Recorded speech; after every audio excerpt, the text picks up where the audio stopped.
Parte 5. Rodovia 50. Dispensando mais cedo. Parte 1. Animais mortos jaziam mais ou menos num círculo em torno do furgão, urubus e coiotes, sobretudo, mas Steve mal os notou. Estava sendo quase devorado vivo pela necessidade de sair dali. As íngremes encostas da mina da China pareciam assomar acima dele como os lados de uma cova aberta.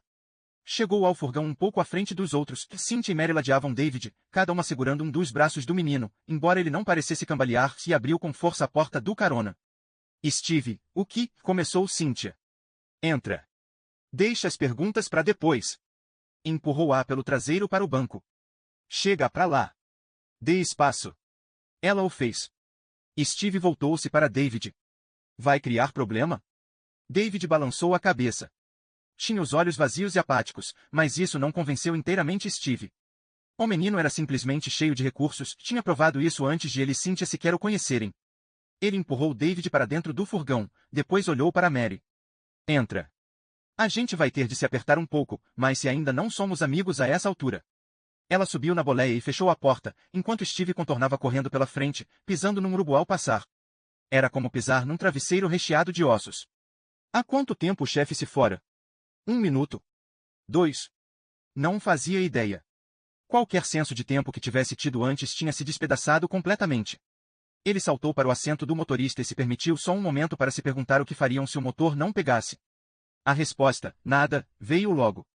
Ele assentiu, girou a chave, e o motor ganhou vida com um ronco. Nenhum suspense nesse caso, graças a Deus. 1 segundo depois, estavam rodando. Ele deu uma ampla volta com o Ryder, contornando a maquinaria pesada, o paiol e o escritório de campo. Entre estes dois últimos prédios estava a empoeirada viatura, a porta do motorista aberta, a área do banco da frente lambuzada do sangue de Colleen e Trajan. Olhar para ela, para dentro dela, fez Steve sentir frio e tontura, como sentia quando olhava do alto de um edifício. Foda-se, disse Mary baixinho, voltando-se para olhar o carro atrás. Foda-se. E espero que me ouça.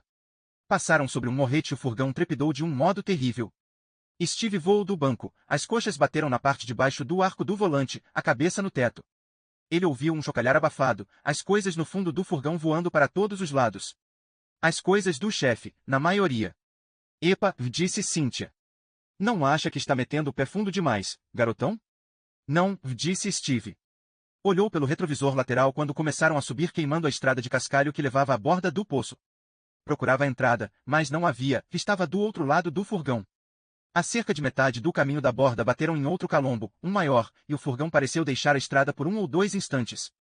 As luzes dos faróis rodopiaram, depois mergulharam quando o veículo afundou nas molas. Mary e Cynthia gritaram. David, não, sentava-se enroscado entre elas, um boneco de tamanho natural, metade no banco, metade no colo de Mary. Devagar!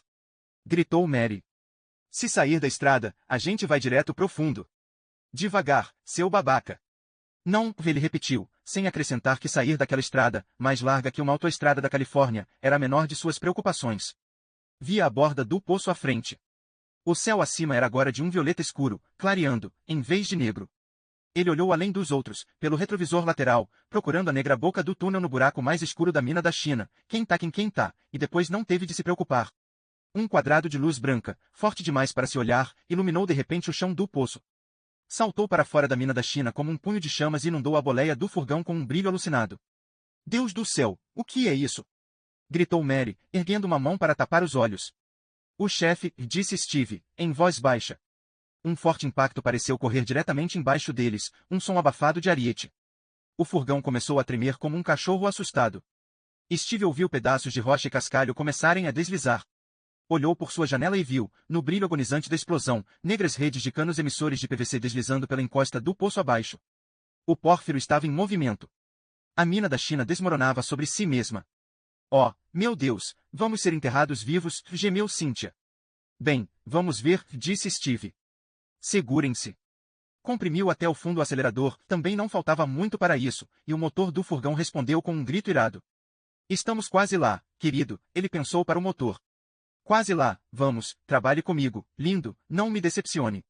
O rumor de ariete prosseguia sem parar embaixo deles, parecendo sumir num momento, depois voltando como uma forma de onda.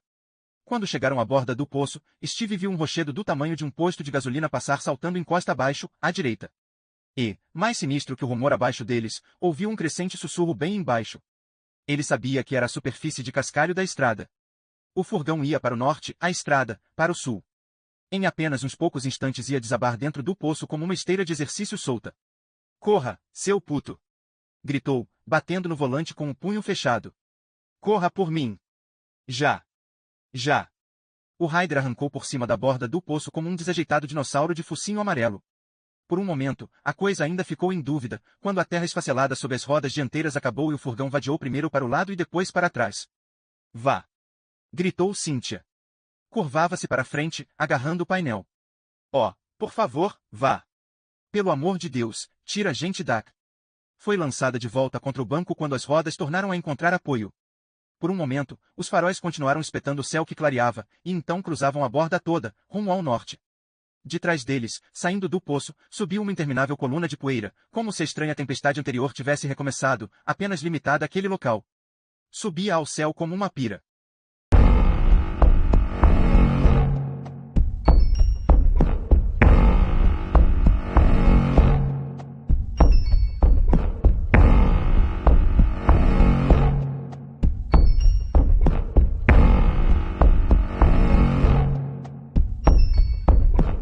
Capítulo final.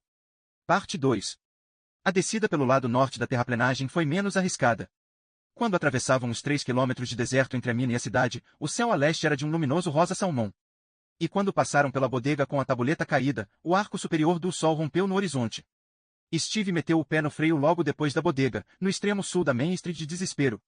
Puta merda, murmurou Cynthia em voz baixa. Nossa mãe, disse Mary e levou a mão à têmpora, como se lhe doesse a cabeça. Steve não conseguiu dizer nada. Até o momento ele e Cynthia só tinham visto desespero no escuro, ou através dos véus da tempestade de areia, e o que tinham visto foi vislumbrado em pequenos e frenéticos fragmentos, a percepção concentrada num estreito foco pelas mortais e simples necessidades da sobrevivência. Quando a gente tentava ficar vivo, só via o que tinha de ver, o resto passava ao largo. Agora, porém, ele via tudo. A larga rua estava vazia, a não ser por uma bola de capim seco a rolar ociosa. A areia cobria as calçadas, completamente em alguns lugares.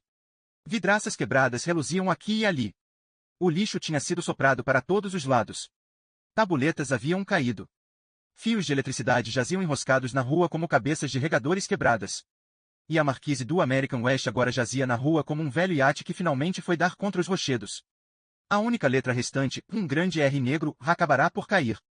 E por toda parte havia animais mortos, como se tivesse havido algum letal vazamento químico.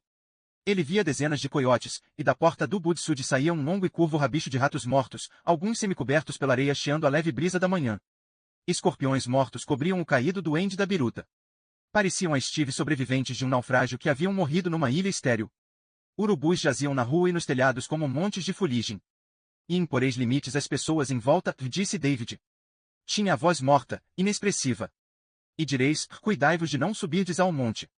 Steve olhou pelo espelho retrovisor, viu a terraplenagem da mina da China voltando contra o céu que clareava, viu a poeira ainda jorrar de sua estéril caldeira, e teve um arrepio. Não subais o monte, nem toqueis a borda dele, quem tocar o monte certamente será condenado à morte, nenhuma mão o tocará, que o dono não seja certamente morto a pedradas ou a tiros. Fera ou homem, não sobreviverá. O menino ergueu o olhar para Mary, e seu rosto começou a tremer e a se tornar humano. Os olhos se encheram de lágrimas. David, e ela começou. Estou sozinho. Entende? A gente foi à montanha e Deus chacinou todos eles. Minha família. Agora estou sozinho. Ela passou-lhe o braço em torno e comprimiu contra si o rosto dele. Diga aí, chefe, falou Cynthia e pôs a mão no braço de Steve. Vamos sumir desta cidade de merda e arranjar uma cerveja gelada, que tal?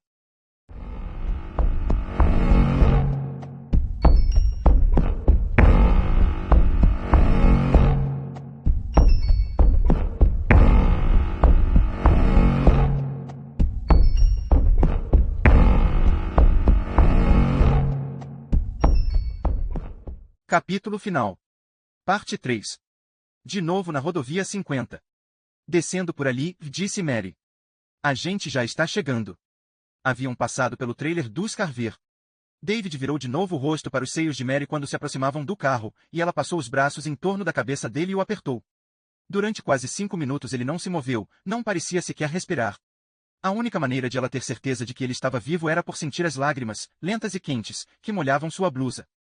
De certa forma, estava satisfeita por senti-las, julgava-as um bom sinal. Via que a tempestade tinha atingido também a rodovia, a areia cobria completamente em algumas partes, e Steve tinha de vadiar esses trechos em marcha reduzida. Será que fecharam a estrada? Perguntou Cynthia a Steve. Os policiais. O Departamento de Obras Públicas de Nevada. Quem quer que seja. Ele balançou a cabeça. Provavelmente, não. Mas pode apostar que não teve muita gente ontem à noite e muito caminhoneiro interestadual se escondeu em Ely e Austin. Lá está. Gritou Mary e apontava para um reflexo piscando cerca de 1,5 quilômetros à frente. 3 minutos depois, paravam ao lado do Acura de Deirdre. Quer vir no carro comigo, David? Quer dizer, supondo que aquela maldita coisa ao menos pegue. David encolheu os ombros. O policial deixou as chaves com você? Perguntou Cynthia. Não, mas se eu der sorte. Saltou do furgão, aterrissou numa duna de areia fofa e se dirigiu ao carro. Vê-lo trouxe Peter de volta num instante. Peter, que tinha um orgulho tão maldito e absurdo de sua monografia sobre James Dickey, sem jamais imaginar que a planejada sequência não viria. O carro se duplicou em sua visão, depois se desfez em prismas.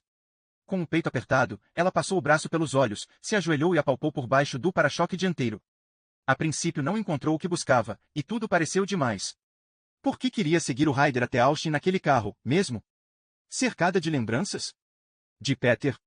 Encostou a face no para-choque, logo estaria quente demais para tocar, mas por hora ainda guardava a frieza da noite e se entregou ao pranto.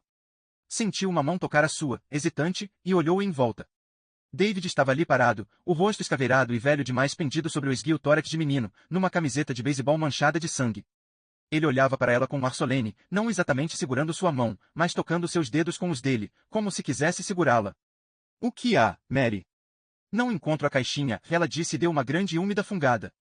A caixinha magnética com a chave extra. Estava embaixo do para-choque, mas acho que deve ter caído. Ou talvez os rapazes que tiraram a placa tenham tirado também. Retorceu a boca e recomeçou a chorar. Ele se ajoelhou ao lado dela, fazendo uma careta como se alguma coisa doesse nas costas. Ela via, mesmo através das lágrimas, as manchas na garganta onde Audrey tinha tentado esganá-lo, feias manchas negro-arroxeadas como trovões. SHHH, Mary, ele fez e tateou por baixo do para-choque com a própria mão. Ela ouvia os dedos dele flutuando naquela escuridão, e de repente teve vontade de gritar, cuidado! Talvez tenham aranhas. Aranhas. Então ele mostrou a ela uma pequena caixa metálica cinzenta. Tente uma vez, por que não? Se não pegar.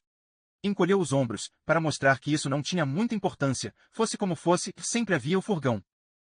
O furgão. Só que Peter jamais andara no furgão, e talvez ela quisesse sentir o cheiro dele um pouco mais. A sensação dele. Um belo par de melões, dona, ele dissera, e tocará o seio dela.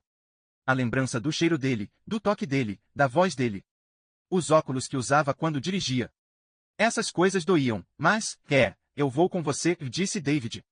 Estavam ajoelhados na frente do carro de Deirdre Finney, de frente um para o outro. Se pegar, quer dizer. E se você quiser? Sim, ela disse. Eu quero.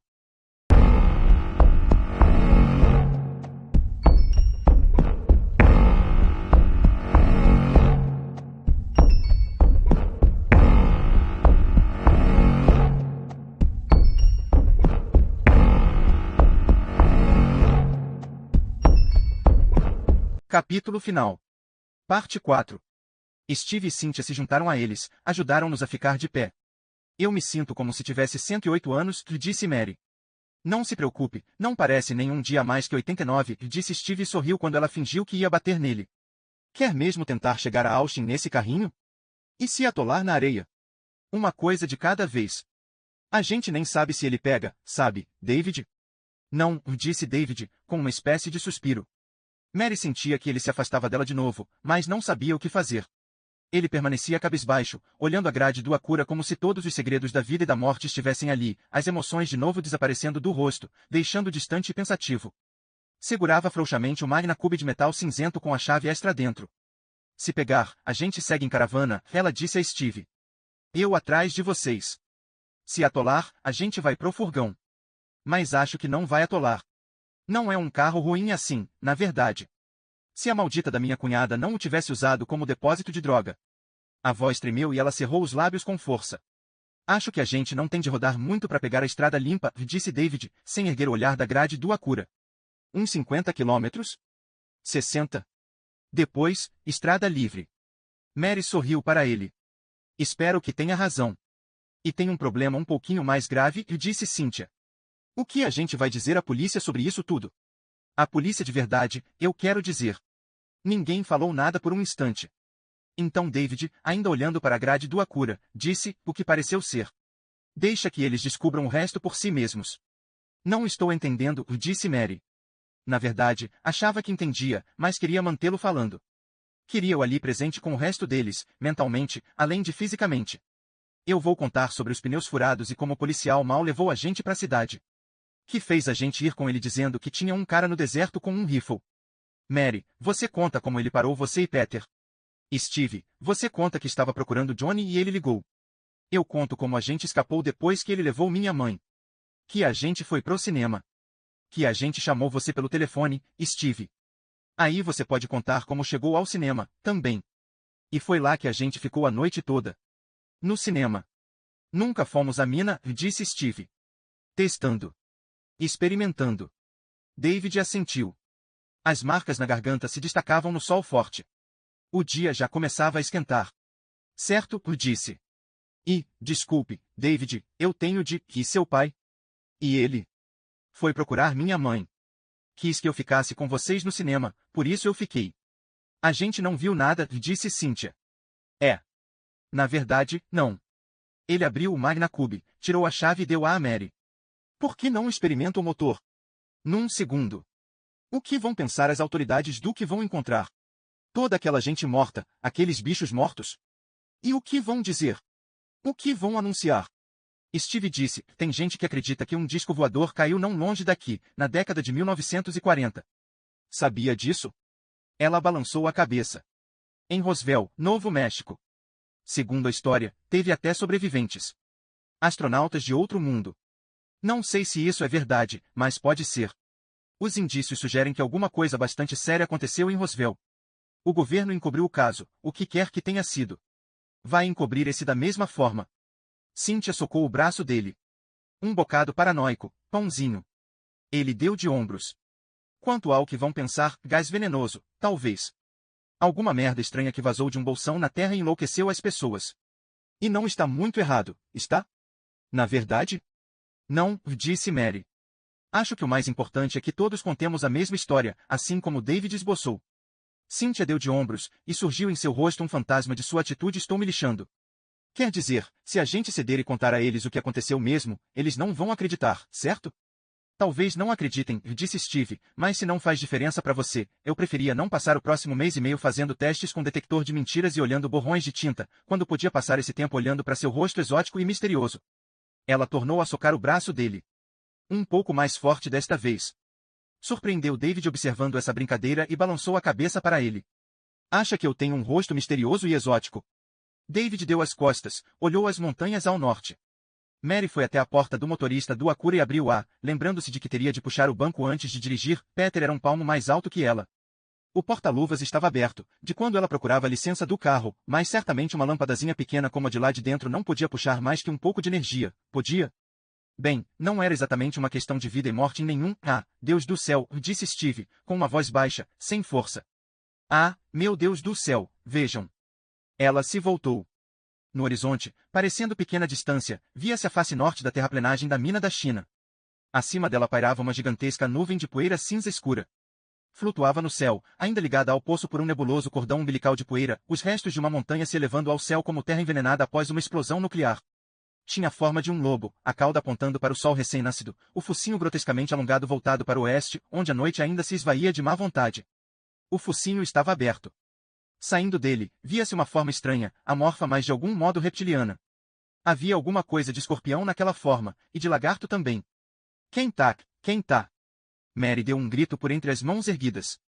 Olhava a forma no céu, os olhos esbugalhados entre os dedos sujos, balançando a cabeça de um lado para outro, num inútil gesto de negação.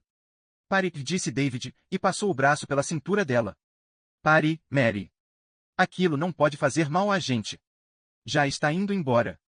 Está vendo? Era a verdade. O couro do lobo celeste rasgava-se em alguns lugares, parecia derreter em outros, deixando passar o sol em raios longos e dourados, ao mesmo tempo bonitos e meio cômicos, o tipo de imagem que a gente esperava ver no final de um épico bíblico. Acho que a gente deve se mandar, disse Steve por fim.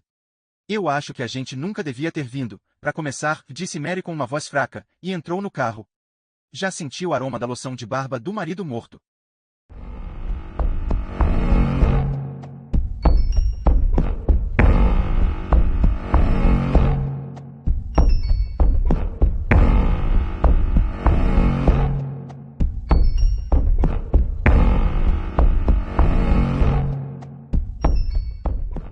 Capítulo final. Parte 5. David ficou olhando-a puxar o banco para frente e enfiar a chave na ignição. Sentia-se distante de si mesmo, uma criatura flutuando no espaço, em algum ponto entre uma estrela negra e outra luminosa. Lembrou-se de como se sentava à mesa da cozinha em casa, jogando 21 com o pai. Pensou que poderia ver Steve, Mary e Cynthia no inferno, por mais bacanas que fossem, se pudesse ter só mais um jogo de 21 na cozinha com ela, pai com um copo de suco de abacaxi, ele com uma Pepsi, os dois rindo feito loucos. Preferia ver a si mesmo no inferno, aliás. Que grande diferença teria, afinal, de desespero? Mary girou a chave na ignição. O motor rodou secamente e pegou quase de primeira. Ela sorriu e bateu palmas. David. Pronto para partir? Claro. Eu acho. Ei. Cynthia pôs a mão na nuca dele. Você está bem, cara? Ele assentiu sem erguer os olhos. Cynthia se curvou e beijou o rosto dele. Precisa lutar contra isso, ela lhe sussurrou no ouvido. Tem de lutar contra isso, sabe? Vou tentar, ele disse, mas os dias, semanas e meses à frente pareciam-lhe impossíveis. Procure seu amigo Brian, dissera Johnny. Procure seu amigo Brian e faça dele um irmão. E podia ser um ponto por onde começar? Sim, mas e depois? Havia nele buracos que clamavam de dor e continuariam clamando por muito tempo no futuro. Um por sua mãe, um por seu pai, um por sua irmã. Buracos que pareciam rostos. Buracos que pareciam olhos. No céu, o lobo tinha desaparecido, a não ser por uma pata e o que poderia ter sido, talvez, a ponta de uma cauda. Da coisa em forma de réptil na boca não havia nem sinal. A gente venceu você, sussurrou David, começando a contornar para o lado do carona. A gente venceu você, seu filho da puta, é isso aí.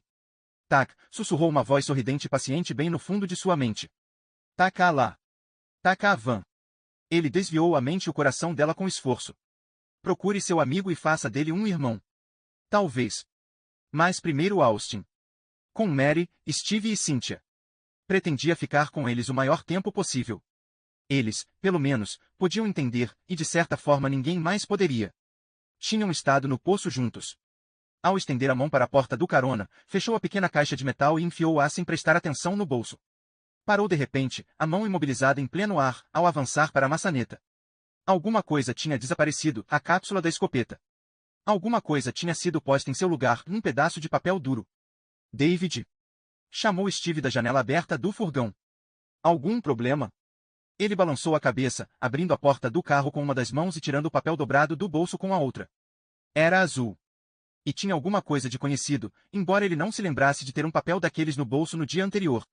Tinha um buraco rasgado, como se tivesse sido cravado em alguma coisa. Como se... Deixe seu passe. Tinha sido a última coisa que a voz disse naquele dia no outono passado, quando ele rezou a Deus para Brian melhorar. Não tinha entendido, mas obedeceu, pendurou o passe azul num prego. Na vez seguinte em que apareceu no posto de observação Vietcong, uma semana depois? 2. Tinha desaparecido. Levado por algum menino que queria anotar o telefone de uma menina, talvez, ou levado pelo vento. Só que, ali estava. Só quero amor, só preciso de amor. Félix Cavalieri no vocal, muito legal. Não, pensou. Não pode ser. David. Mary chamou, distante. David, o que foi? Não pode ser, ele tornou a pensar, mas quando desdobrou o papel, as palavras impressas no alto eram inteiramente conhecidas. West Wentworth Middle School 100, Vilã Avenida depois, em letras grandes negras de forma, dispensado mais cedo e por último de tudo, um dos pais do estudante dispensado deve assinar este passe. O passe deve ser devolvido ao departamento de frequência. Só que agora tinha mais.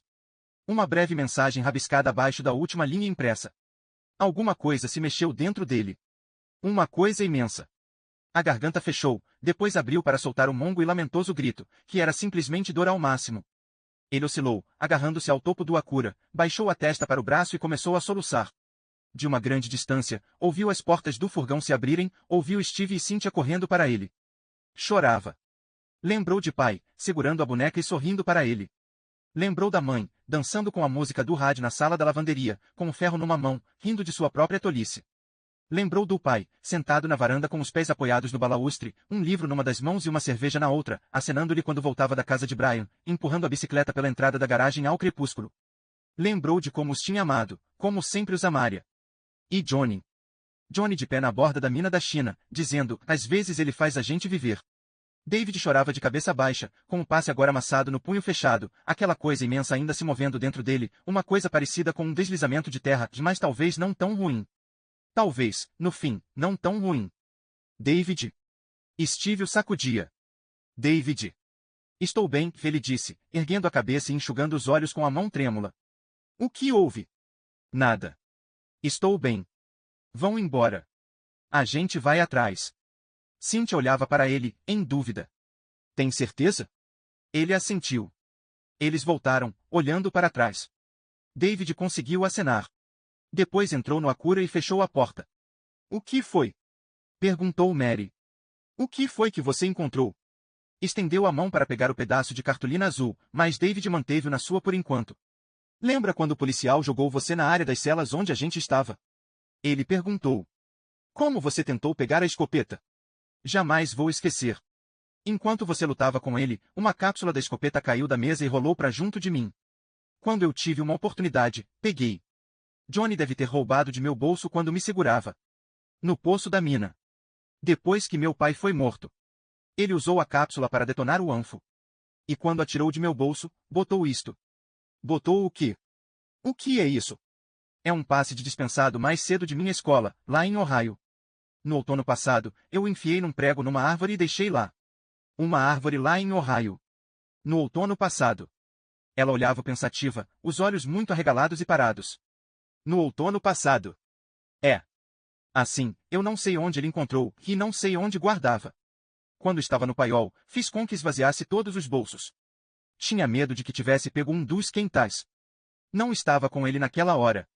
Ele ficou de cueca, e não estava com ele. Oh, David, ela disse.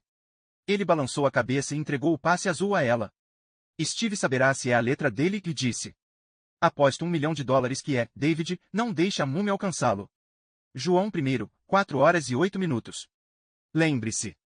Ela leu a mensagem rabiscada, movendo os lábios. Eu apostaria 1 milhão meu, se tivesse 1 milhão, ela disse. Você entende a referência, David? Ele pegou o passe azul. Claro. João I, capítulo 4, versículo 8. Deus é amor. Ela ficou olhando por um longo tempo. E é, David? Ele é amor? Ah, sim, disse David. Dobrou o passe nas dobras antigas. Acho que ele é uma espécie de tudo. Cynthia acenou. Mary acenou de volta e ergueu o polegar para ela.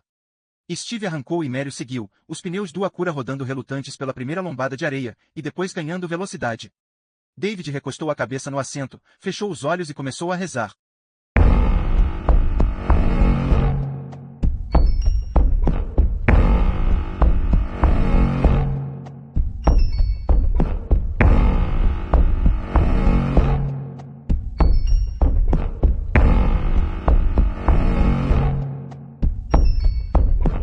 Muito obrigado por ouvir mais um audiolivro aqui nos Sussurros do Imaginário. Se você gostou dessa jornada literária, não se esqueça de curtir o vídeo e deixar seu comentário. Queremos saber o que você achou.